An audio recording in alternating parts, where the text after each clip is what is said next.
I've either covered Apple or followed them closely for 20 years now.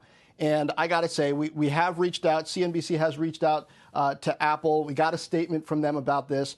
But it doesn't make sense to me, David, mostly because they're not being consistent. Either if you want to split this with consumer apps versus business apps, if you want to talk about it as far as whether you're asking for payment from within the app, I don't understand their argument here. What is it that you think should happen? I think that they should allow application makers the choice to opt out of their payment system, because the payment system is incredibly expensive. It is 30% of revenues compared to credit card processing, which is generally 1.8 to 2.4%, which is what we normally pay. So we're being asked to pay 20 times more to process payments through Apple's system.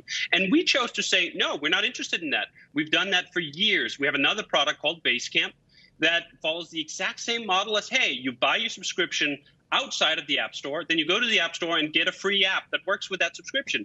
Apple has now decided, no, that's not good enough. We want more money. So they're going around and, from what I'm hearing from just dozens of other developers, really turning the screws and saying, we don't care where your subscriptions are made. We want a 30% cut.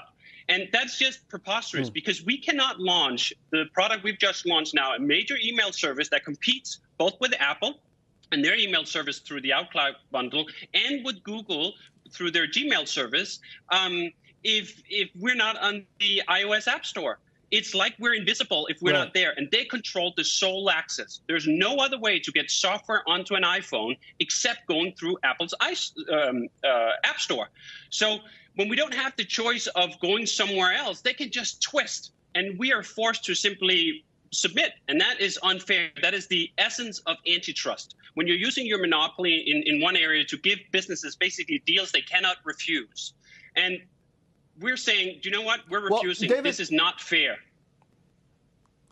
Just to set the stage a little bit, this is an inconvenient time at best for Apple, I think, to be having this argument, given that they've got their big developer conference coming up in just a few days, WWDC. Also, they're being looked at in Europe for App Store policies and possible unfair competition violations. But the way I see it, the strongest argument from Apple is this. If you're a retailer in the physical world and people are coming to you to shop, you get a cut of the commerce that comes through your store. If you want Walmart, if you want Amazon, whomever, to distribute your product, you end up paying something for that. Now, I'll allow that they don't seem to be consistent, because I can get Outlook on my phone, the Outlook app, without having to pay, Microsoft having to pay Apple a cut of my Microsoft 365 subscription. So I don't know how they'll justify that. But doesn't it make sense, if you don't have ads in your app, for you to have to pay Apple something for distribution, even if it's not a 30% cut of your revenue? No, because Apple is not bringing us any customers. We already knew that we could not rely on Apple bringing us customers. We don't allow people to sign up for our Hey.com service through the app, because this has long been the established process. If you want Apple to send you business, okay, fine, they take a cut. If you bring your own business, as we do, we have our own marketing, we don't rely on Apple for any of that, then you don't have to. The rule was, the unspoken rule, the unwritten rule was, as long as you don't allow customers to sign up for subscriptions through the iOS apps, you're fine.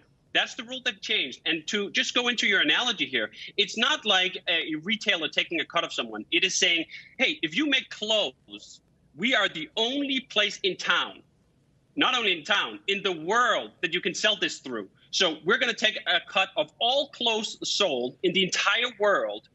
Do you know what? That's not fair. That's where Apple sits right now when it comes to software. They are a part of a duopoly together with Google, where if you want to sell software, if you want to make software, you have to be on these mobile app stores. And they're saying, you know what? We're going to take a 30% cut of essentially all economic activity that happens on these platforms. And that's just preposterous.